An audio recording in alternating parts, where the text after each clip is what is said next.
नमस्कार दोस्तों, चलिए जानते हैं हरियाणा की 50 फटाफट बड़ी खबरों को सिर्फ 10 मिनट में। लेकिन उससे पहले यह वीडियो आप किस जगह से देख रहे हैं हमें कमेंट में जरूर बताएं। हरियाणा सरकार ने लाडो लक्ष्मी योजना की शुरुआत की है। इसके तहत महिलाओं को हर महीने 2100 रुपए मिलेंगे। योजना का लाभ लेने के लिए कुछ पात्रता शर्तें तय की गई हैं। यह योजना जल्द लागू होगी और इसका सीधा फायदा लाखों महिलाओं तक पहुंचेगा। हरियाणा विधानसभा का मॉनसून सत्र बड़ा ही रोचक रहा। स्पीकर हरविंदर कल्याण पर सबकी निगाहें थीं, क्योंकि विपक्ष और सत्ता पक्ष के बीच कई बार टकराव हुआ। ऐसे में धैर्य और निष्पक्षता से सत्र को चलाना आसान नहीं होता, लेकिन उन्होंने संतुलन बनाए रखा। यही वजह है कि उन्हें परीक्षा की कसौटी पर खरा माना जा रहा है।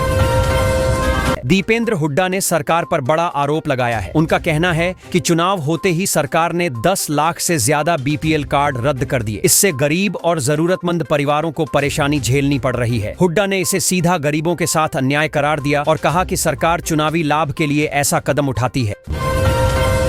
हरियाणा में पढ़ाई करने वाले बच्चों के लिए एक जरूरी अपडेट आया है। कक्षा 4 से लेकर 12वीं तक की अर्धवार्षिक परीक्षाओं की तारीखें घोषित कर दी गई हैं। अब छात्रों को समय पर तैयारी करनी होगी। स्कूलों को भी टाइम टेबल के हिसाब से शिक्षण कार्य तेज करना होगा, ताकि बच्चे पूरी तरह तैयार हो सके। राज्य सरकार ने लड़कियों की शिक्षा को बढ़ावा देने के लिए खास योजना बनाई है। हर 20 किलोमीटर पर एक कॉलेज खोलने की तैयारी की जा रही है। इसका फायदा उन छात्राओं को मिलेगा जो दूरी और सुरक्षा की वजह से आगे पढ़ाई नहीं कर पाती। सरकार चाहती है कि ग्रामीण क्षेत्रों में भी लड़कियां उच्च शिक्षा से जुड़े। रेवाड़ी से एक अजीब मामला सामने आया। यहाँ एक यात्री ने 18 किलोमीटर का सफर किया, लेकिन टिकट केवल 5 किलोमीटर का काट दिया गया। जब मामला डीसी तक पहुंचा तो उन्होंने कहा कि जीएम को बुलाओ और जवाब दो। इससे यात्री बेहद नाराज दिखे और व्यवस्था पर सवाल उठने लगे। यह लापरवाही अब चर्चा का विषय बन गई है। हरियाणा पुलिस ने बड़ी कार्रवाई करते हुए देह व्यापार रैकेट का भंडाफोड़ किया है। गुप्त सूचना पर छापेमारी की गई, जहां कई लोगों को पकड़ा गया। पुलिस का कहना है कि इस धंधे में लंबे समय से गिरोह सक्रिय था। अब जांच के बाद पूरे नेटवर्क का पर्दाफाश किया जाएगा। हरियाणा सरकार ने बड़ा फैसला लिया है। अब दीनदयाल लाडो लक्ष्मी योजना का फायदा परिवार की 1 से अधिक महिलाएं भी ले सकेंगी। इसके अलावा अगर कोई महिला गंभीर बीमारी से पीड़ित है तो उसे पेंशन के साथ अतिरिक्त आर्थिक सहायता भी दी जाएगी। हरियाणा के सरकारी और एडेड कॉलेजों में इस समय करीब 8645 पद खाली पड़े हैं। यह खाली पद लंबे समय से भरे नहीं गए हैं, जिससे शिक्षा व्यवस्था प्रभावित हो रही है। छात्र संगठनों और शिक्षकों ने सरकार से मांग की है कि जल्द भर्ती प्रक्रिया शुरू की जाए। हरियाणा रोडवेज यात्रियों के लिए डिजिटल टिकटिंग सुविधा शुरू करने जा रही है। इससे टिकट लेना और भुगतान करना बेहद आसान हो जाएगा। यात्रियों को अब नकद रखने की जरूरत नहीं होगी। मोबाइल या अन्य डिजिटल माध्यम से टिकट मिल जाएगा। यह बदलाव तकनीकी रूप से बड़ा कदम है। हरियाणा सरकार ने महिलाओं के लिए बड़ी खुशखबरी दी है। लाडो लक्ष्मी योजना के तहत अब सीधे उनके बैंक खातों में पैसा डाला जाएगा। इससे महिलाओं को आत्मनिर्भर बनाने और परिवार की आर्थिक स्थिति सुधारने में मदद मिलेगी। लोग अब जानना चाहते हैं कि यह पैसे कब से मिलना शुरू होंगे। हरियाणा में मुफ्त बस यात्रा के लिए हैप्पी कार्ड योजना की शुरुआत कर दी गई है। महिलाओं और वरिष्ठ नागरिकों को इसका सीधा लाभ मिलेगा। अब उन्हें बसों में किराया नहीं देना पड़ेगा। यह कदम लोगों को आर्थिक राहत देने और यात्रा को आसान बनाने के उद्देश्य से उठाया गया है। कैग की रिपोर्ट ने हरियाणा सरकार की कई परियोजनाओं पर सवाल खड़े किए हैं। रिपोर्ट के मुताबिक कुछ प्रोजेक्ट्स में लागत 500% तक बढ़ गई है। इसका मतलब है कि जितना खर्च पहले तय हुआ था, उससे कई गुना ज्यादा सरकार को लगाना पड़ा। इससे प्रबंधन और पारदर्शिता पर भी सवाल उठ रहे हैं। प्रधानमंत्री नरेंद्र मोदी के जापान दौरे पर वहां के लोग बेहद उत्साहित नजर आए। जब वे जापानी नागरिकों से मिले तो उन्होंने कहा कि अपनी भावनाएं टूटी फूटी हिंदी में भी ठीक से नहीं बता पा रहे। यह मुलाकात भारत जापान के रिश्तों में और मजबूती का संकेत दे रही है और दोनों देशों के बीच गहरी दोस्ती दिखा रही है। महेंद्रगढ़ नारनौल इलाके में हुई बारिश ने लोगों को बड़ी राहत दी है। लगातार कई दिनों से उमस और गर्मी से परेशान लोग अब सुकून महसूस कर रहे हैं। खेतों और बाग बगीचों में भी ताजगी लौट आई है। बारिश से किसानों के चेहरे खिल उठे और वातावरण भी सुहावना हो गया। हरियाणा में जिला जजों को सुरक्षा देने के मामले में प्रशासन ने साफ इनकार कर दिया है। हाईकोर्ट ने इसे गंभीरता से लिया और तत्काल कार्रवाई का आदेश दिया। अदालत ने कहा कि न्यायपालिका की सुरक्षा सुनिश्चित करना आवश्यक है, इसलिए प्रशासन को इस पर तुरंत ध्यान देना होगा, ताकि कोई भी खतरा न्यायिक अधिकारियों के कामकाज में बाधा न डाल सके।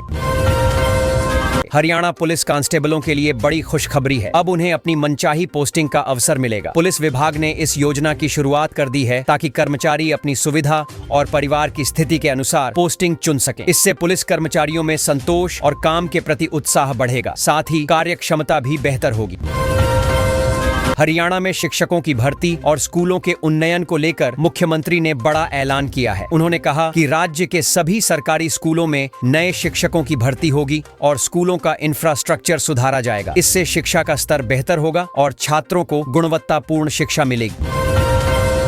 चंडीगढ़ में अग्रमठ ने हाई कोर्ट परिसर में एक विशेष समारोह आयोजित किया। इस दौरान उन्होंने पर्यावरण संरक्षण की दिशा में कदम उठाते हुए लगभग 3000 पौधे बांटे। इस पहल से न केवल हरियाणा में हरा भरा माहौल बनेगा, बल्कि लोगों में पर्यावरण के प्रति जागरूकता भी बढ़ेगी। हरियाणा में शिक्षकों की ऑनलाइन ट्रांसफर पॉलिसी काफी जटिल और विवादित बन गई है। कर्मचारियों को इस नीति को समझने में मुश्किल हो रही है और कई बार इससे समस्याएं उत्पन्न हो रही हैं। कर्मचारी शिकायत कर रहे हैं कि पॉलिसी में कई जगह अस्पष्टता है, जिससे उनके ट्रांसफर का सही निर्णय लेना मुश्किल हो गया है।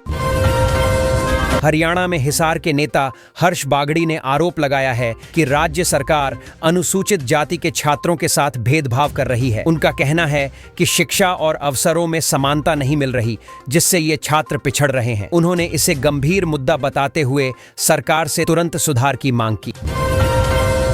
गैंगस्टरों से जुड़ी घटनाओं को रोकने के लिए हरियाणा सरकार ने नई गाइडलाइन जारी की है। विधानसभा सत्र के आखिरी दिन इस पर प्रस्ताव पारित किया गया ताकि अपराधियों और उनके सहयोगियों के खिलाफ कार्रवाई तेज हो सके। यह कदम राज्य में कानून व्यवस्था को मजबूत करने के लिए उठाया गया है।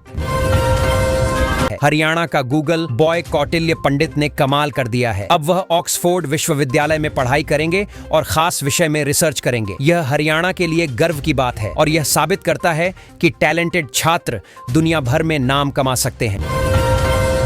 हरियाणा में मानसून फिर सक्रिय हो गया है। आफत की बारिश ने राहत नहीं दी है और मौसम विभाग ने 3 सितंबर तक अलर्ट जारी किया है। लोग सावधान रहें, खासकर खेतों और निचले इलाकों में, क्योंकि तेज बारिश से फ्लडिंग और नुकसान का खतरा बना हुआ है।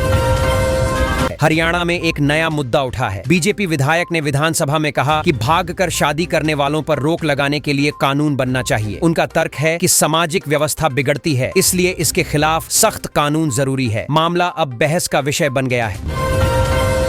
झज्जर जिले में 30 और 31 अगस्त को छठी राज्य स्तरीय वाटर पोलो प्रतियोगिता होने वाली है। इस खेल आयोजन में राज्य भर से टीमें हिस्सा लेंगी। खिलाड़ियों के लिए ये बड़ा मौका है, क्योंकि खेल विभाग इसको लेकर गंभीर तैयारी कर रहा है। स्थानीय स्तर पर भी काफी उत्साह दिख रहा है।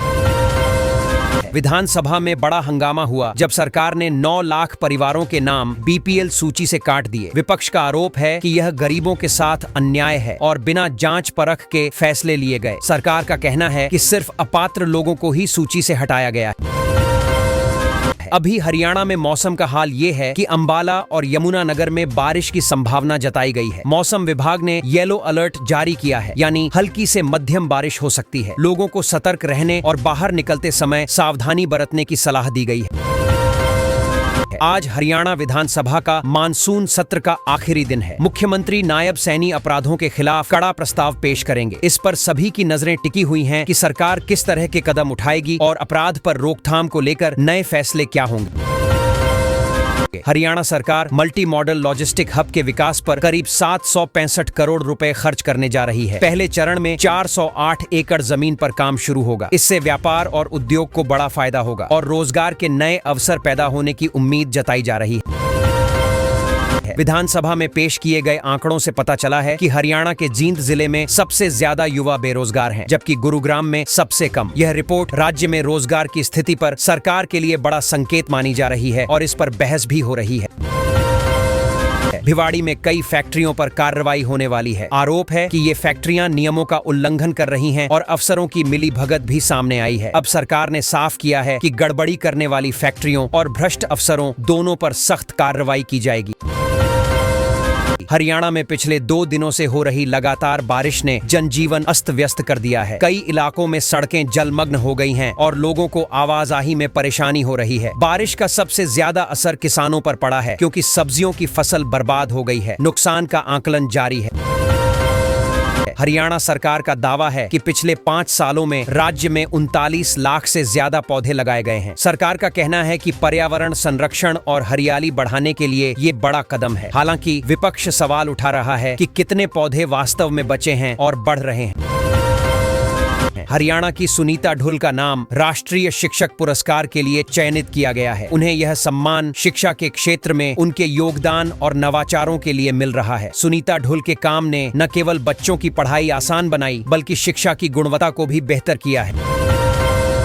हरियाणा रोडवेज ने यात्रियों के लिए नई सुविधा शुरू की है। अब लोग ऑनलाइन टिकट बुकिंग के साथ साथ सीट चयन की सुविधा भी ले सकेंगे। को पहले से यात्रा की बेहतर तैयारी का विकल्प मिलेगा। रोडवेज का कहना है कि इससे पारदर्शिता और सुविधाजनक यात्रा को बढ़ावा मिलेगा।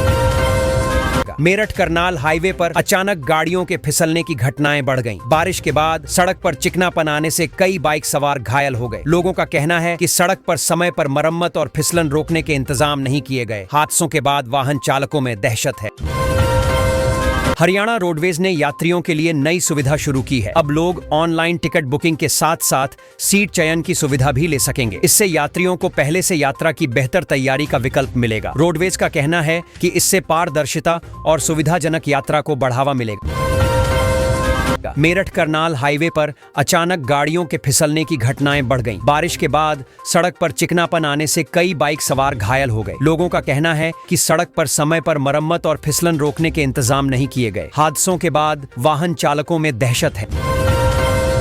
हरियाणा विधानसभा में विधायक आदित्य सुरजेवाला ने किसानों के मुद्दे को जोरदार तरीके से उठाया। उन्होंने कहा कि सरकार को फसल के दाम, बिजली और सिंचाई सुविधाओं पर ठोस कदम उठाने चाहिए। किसानों की परेशानियां बढ़ रही हैं, लेकिन समाधान पर चर्चा कम हो रही है। विपक्ष ने भी उनका समर्थन किया। कुरुक्षेत्र में नायब सैनी जी ने बड़ा साफ कहा कि जैसे कश्मीर हमारी संस्कृति की पहचान है, वैसे ही कुरुक्षेत्र भी हमारे इतिहास और गीता ज्ञान की धरती है। मतलब ये जगह सिर्फ धार्मिक नहीं, बल्कि पूरे देश को सही दिशा दिखाने वाली जगह मानी जाती है। रोडवेज ने यात्रियों के लिए नया ऐप बना दिया है। इसमें फायदा ये होगा कि बस कहां चल रही है वो आसानी से ट्रैक कर पाओगे। ऊपर से टिकट भी मोबाइल से ऑनलाइन बुक कर सकोगे। अब लाइन में खड़े होने की झंझट खत्म, सब कुछ आसान हो जाएगा।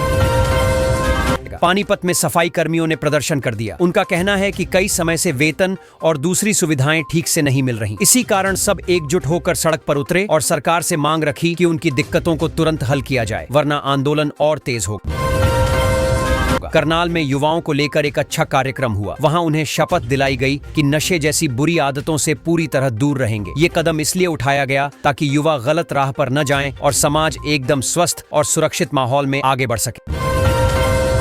नायब सैनी ने विपक्ष पर भी तगड़ा वार किया। उन्होंने साफ बोला कि जनता ने कांग्रेस को नकार दिया है और अब उनके पास कोई मुद्दा ही नहीं बचा। मतलब विपक्ष सिर्फ बहानेबाजी करता है, जबकि जनता अब विकास और काम चाहती है। खाली बातों से किसी का भला नहीं होता। हरियाणा सरकार ने साफ कहा है कि अगले बजट से महिलाओं को हर महीने 2100 रुपए मिलेंगे। ये योजना खास तौर पर महिलाओं को आर्थिक रूप से मजबूत करने के लिए लाई जा रही है। मतलब घर खर्च में राहत भी मिलेगी और महिलाएं थोड़ी आत्मनिर्भर भी बनेंगी। मौसम विभाग ने हरियाणा में अगले 3 दिन भारी बारिश का येलो अलर्ट जारी कर दिया है। कई जिलों में तो हालत बिगड़ गए हैं, सड़कें जलमग्न हो गई हैं, लोगों को काफी दिक्कतें हो रही हैं। इसलिए प्रशासन ने सबको सतर्क रहने और सावधानी बरतने की सलाह दी है। लगातार बारिश की वजह से सीएम नायब सैनी का राज्य स्तरीय वन महोत्सव वाला कार्यक्रम रद्द करना पड़ा। वे खुद इसमें शामिल होने वाले थे, लेकिन मौसम ने पूरा खेल बिगाड़ दिया। बारिश से आवागमन ठप हो गया और जगह जगह जलभराव ने कार्यक्रम रोकने पर मजबूर कर दिया। हरियाणा में निजी खेल नर्सरियों पर सरकार का फैसला 5 महीने से अटका पड़ा है। अब लोग सवाल पूछने लगे हैं कि आखिर सरकार की मंशा क्या है। खिलाड़ियों और कोचों का कहना है कि अगर समय पर कोई निर्णय नहीं हुआ तो युवा खिलाड़ियों का भविष्य खराब हो सकता है।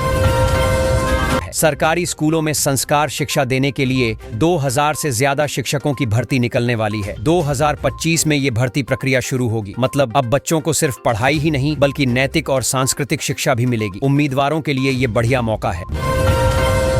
हरियाणा सरकार ने जो बच्चों को पढ़ाई के लिए टैबलेट बांटने वाली योजना चलाई थी, उसे अब बंद कर दिया है। इससे गरीब और गांव के बच्चों को दिक्कत होगी, क्योंकि उनके पास ऑनलाइन पढ़ाई के साधन कम है। ये फैसला बच्चों की पढ़ाई पर सीधा असर डालेगा। हरियाणा पब्लिक सर्विस कमीशन ने नई भर्ती निकाली है। इसमें सहायक पर्यावरण अभियंता की पोस्ट पर वैकेंसी है। अगर किसी ने इंजीनियरिंग की पढ़ाई की है तो ये बढ़िया मौका है। सरकारी नौकरी मिलेगी तो भविष्य भी सुरक्षित होगा। आवेदन करने का मौका हाथ से मत जाने देना। राहुल गांधी ने दिल्ली में कांग्रेस के नए जिला अध्यक्षों को बुलाकर क्लास ली है। खासकर मध्य प्रदेश वाले नेताओं को समझाया कि संगठन कैसे मजबूत किया जाए। राहुल ने कहा कि जनता से जुड़ो और पार्टी के सिद्धांतों को याद रखो, मतलब जमीनी स्तर पर एक्टिव रहने को कहा।